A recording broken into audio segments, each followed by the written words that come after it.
What's going on, Troll Maniacs? I have a confession to make. I think I'm becoming a little soft when it comes to gaming.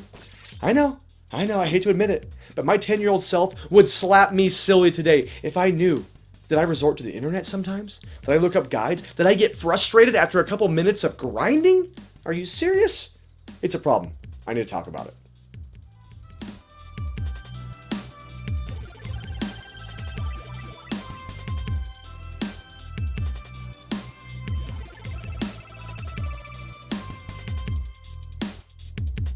Little backstory, I was in the middle of playing some games. I've been playing Ghost of Tsushima, Mega Man X3, I've been playing just a few games, random genres, random systems, and completely random decades of gaming. But what I realized is that my version of myself now, compared to then, is so much less accepting of my time. Like, I literally now get so frustrated if something takes me 20 minutes or 10 minutes to figure out. I'm not talking about necessarily things like puzzles, although we'll talk about that as well. But I was playing Ghosts of Tsushima, which is not a tough game. It's a fantastic game, but not tough by any stretch of the imagination. And I couldn't find the entrance to like a temple. And after looking around, you know what I did? Yeah, I pulled out the old cellular device and I looked it up on YouTube. And then I put it down and I was full of shame. And I thought, what has this world come to?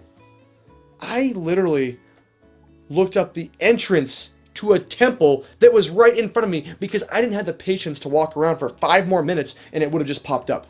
That's just one of the many plaguing problems right now when it comes to gaming. And it's not a bad thing. I'll be the first one to admit, I love modern technology. I embrace it. I love the newest technology, the highest hertz, the best frame per second, the 4K, 8K, whatever. I can't always tell the difference, but I think I like to be in the know and pretend like it's important. I'm all about the internet, faster speeds, and having the new cell phone that's faster, bigger, and better. I mean, I'm not keeping up the Jones, but it is nice to have new technology, like cameras. Who wants the grainy camera back in the day? No, you want the high quality, best 1080p, 4K, 2K, whatever you can get when you're watching videos, right? Well, with gaming, the technology has been killing me. I was playing Mega Man X3, a game that I'd played a little bit, but I hadn't played to completion. When you were a kid and you got Mega Man, you got Mario, you got Ninja Turtles, you just played the game and you died. You played it again, you died. You played it again, you got a little farther, you died. It was about progression, getting a little bit farther every single time you played it, and it was about perseverance. That's right, perseverance.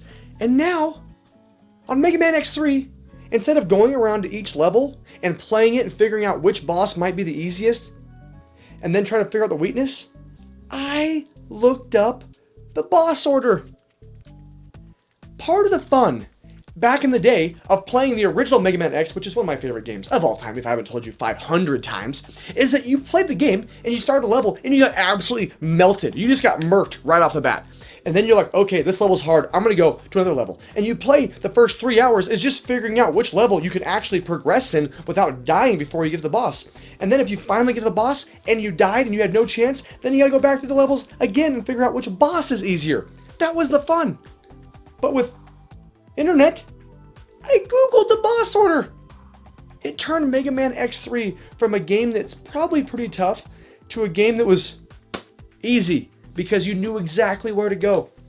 And as I sit back and I do some reflection on my gaming life, the last few years, I've been copping out a little bit.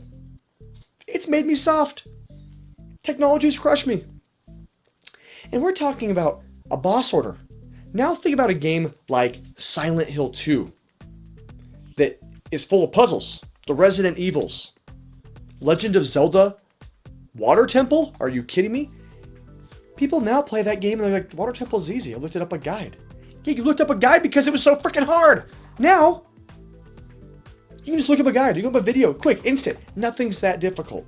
But back in the day, it was the grind. It was the, man, it's a Saturday and you play Zelda all day and you're on one level. You're on the Water Temple. And Sunday you do it again and you can't figure it out and you go to school Monday and you're sitting there, you're trying to write an essay for your English paper, but all you can think about is that Water Temple and how you can't get through it. And then at recess you go to your buddy and you're like, dude, I try to do this. And he's like, okay, this is what you have to do. And you're like, no way.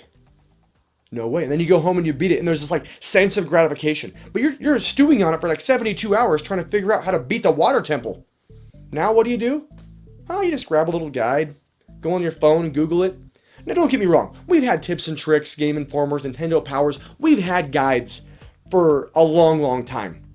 But they weren't really easily accessible. I mean, you'd actually go to the store, buy it, look it up, and follow it. So at least you had actually put in some effort to say, okay, here's the white flag, I suck at gaming, I'm going to use this guide. And the crypticness of some of those, like, is it Castlevania 3? I don't blame you for using the guide. How would you ever know to do certain things? But there's just the weirdest stuff that we used to have to deal with as gamers, that we were hardened. Maybe we're kids, maybe in terms of our personalities, maybe in terms of actual real toughness and our mental toughness, we weren't there. But when it came to mental toughness in gaming, dude, I'm going to give the edge to the old 10 or 12-year-old version of Chris. This version right here in his mid-30s, I'm too impatient now. If I get stuck, I'm like, I'll just Google it. No, don't get me wrong. It still takes skill to beat a game. If you're playing Dark Souls and you beat it, I don't care if you use a guide on how to beat a boss. You still got to beat that boss. When I played Sekiro, I beat that game for the most part without a guide. But there was a couple times, especially the last boss, I'm like, dude, I don't care what I have to do to beat this guy. I need to know what to use. You know what the answer was? Skill. And it took me forever. And I finally got it. But that sense of gratification of beating a Sekiro, of beating a game like Blazing Chrome. If you haven't played Blazing Chrome, it's like Contra on steroids. It's freaking fun, it's freaking hard, and it makes me freaking pissed. But we beat it. Robert and Wes and BK Broiler and I, we beat it at Portland. We took turns. It was a team effort.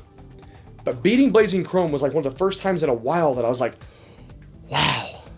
Like that felt good. Like I earned it. I earned that victory.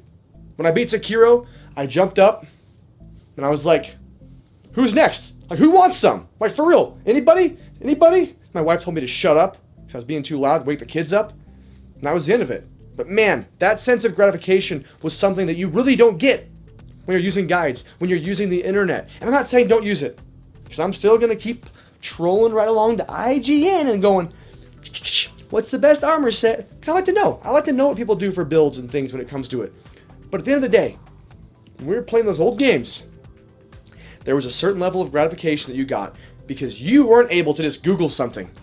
You didn't have maybe that right Nintendo. You had Nintendo Power 2 and you had Nintendo Power 4, but the one you needed was number 3 because that's what had your Castlevania game in it. That's what had the Mike Tyson's Punch-Out. Remember Mike Tyson's Punch-Out? King Hippo? Yeah, he's a joke now. Once you figure out how to beat King Hippo, he's easy. But I'll never forget when I was like 5 years old, dude, King Hippo was a god. Who cares about Mike Tyson? I wasn't even going to smell his jockstrap. I couldn't get past King Hippo to have a chance at Mike Tyson. Because King Hippo, obviously now he goes up, you punch him up high, you punch him right in that gut of his. Bam, bam, bam, dummy! The problem is, when I was 5 or 6, I didn't know. King Hippo was unstoppable. I didn't have a guide. I had to have someone show me. I had to figure it out. And then when I beat him, I was like, dude, who cares about the rest of the game? I beat Mike Tyson's Punch-Out. Not. So again, I'm not here to make you feel bad about your gaming, and believe me, there's a lot of gamers out there that play these games blindly. I'll give credit where credit's due. I mean, Captain Algebra is a gamer. Megadan, Solid Nate, these guys play the old school retro NES, Super Nintendo, and they play them blind. They don't use guides. You know, they might have people in chat that are helping them out, but that's cool. That's what it's supposed to be like. And I need to get back to my roots. Modern technology has made us soft. It's true. It's okay. I mean, let's be honest. There's way different generational gaps. My parents and grandparents told me, when I was your age. We all hear that. But you know what I say to my kids now? When I was your age, I didn't have the old interwebs to tell you how to beat a video game. Just like that too. That's like this accent I get when I talk to my kids. And I just thought about it the other day, because I'm like, what am I doing looking up these guides? I don't need them. But I need more time. So I'm thinking, okay, I'm going to justify it by saying, okay, I'm going to go ahead and use this guide so I can beat this game faster so I can play more games. But really the fun in the gaming was being able to put a game in and just play it for what it was and enjoy it, or not enjoy it if it sucked. But when you were a kid, you didn't have a lot of games. Even the games that sucked still got played. Like Back to the Future on NES. Cat. That's right. So anyway, a lot of talking going on. A lot of useless mumbling, jumbling. But it just made me think when I was playing Mega Man X3, when I was playing Ghosts of Tsushima. When I'm playing a lot of games, I get frustrated and I'm like, I'm just gonna look up real quick how to do this. I mean, I'm not really cheating. I mean, I'm gonna figure it out eventually. I'm just gonna look it up. I'm just gonna go ahead and give it the old Ask Jeeves search here and see what I can find. But you know what? Sometimes you gotta just sit back and just embrace the toughness of gaming. So I challenge all of you, the next time you are stuck on the water temple, on a side-scrolling level, on something tough, that you want to look up a guide, you want to just go, maybe I'm using the wrong weapon, maybe there's a secret entrance, maybe there's a certain build I could do, maybe just enjoy it for what it is. We're gamers. And if you're in your 30s or above, you grew up being tough when you were a gamer. I know Sonic wasn't easy. Heck, even like Super Mario wasn't simple. It's an easy game, but it took skill, it took time, it took memorization of levels to get there. And it only got harder and harder with the Super Nintendo, and then 3D, the N64. Just navigating the polygonal blocks of the N64 and PlayStation was hard enough. So guides, I mean, they couldn't get you past the graphics. But guides, they were just starting to become a thing, and the internet was really just starting to become something in that era. But I didn't get internet until I was in my PS2 era. So anything before that was like, dude, put your nose to the grindstone and get the job done. So I challenge all you gamers out there. Unite. You become soft. I know you have. You don't have to freely admit it, but just think about it. When was the last time you didn't look at a guide? Maybe a lot of you don't. You're gods among men. But I'm a pretty good gamer. I've beaten some tough games. But I still occasionally look at a guide so I can just get it done. But games like Cuphead, there's no guide that's going to help you. It's pure skill. And those are actually my favorite. Side-scrolling platformers that are just tough. So go pop in Ninja Gaiden. Go play some Cuphead. Go play something else. They got a bunch of new games that are tough. Go play a Demon Souls game. Neo. Take skill, even if you get help. Alright guys, thanks for listening, mumble, jumble, and gurgle my way through this video. But it was on my mind, and I thought, you know what? I need to put the camera on. So my wife's not going to listen to me. She doesn't give a crap about gaming. And my kid's too young. He doesn't get it. He's soft. He's a soft gamer. He's growing up in a soft gaming. I mean, the PS5, for goodness sakes, has a built-in screen to show you how to beat stuff sometimes. That's soft. All right. Thanks for watching, guys. See you next week. Keep trolling. Keep rolling.